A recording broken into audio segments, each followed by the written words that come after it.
వాళ్ళని హత్తుకోవడం కానీ, భుజం మీద చెయ్యి వేయడం కానీ, కరస్పర్శ కానీ మనకు ఎంతో స్వాంతవనం ఇస్తుంది, మనశ్శాంతిని కలిగిస్తుంది.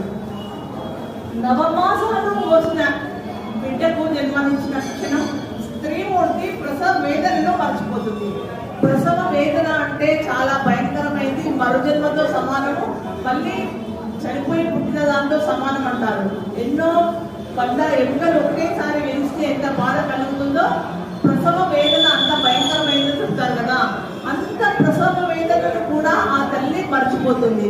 ఎందుకు అంటే ఆ పుట్టిన బిడ్డను చూసుకొని, ఆ లేత పాదాలను లేత పాపను చూసుకొని, ఆ పాప స్పర్శ వలన ఆ పాపను చూసుకొని మొత్తం బాధనంతా మర్చిపోతుంది.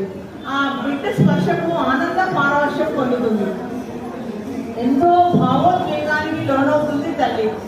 వాడి చిన్ని గులాబీ లాంటి చేతులు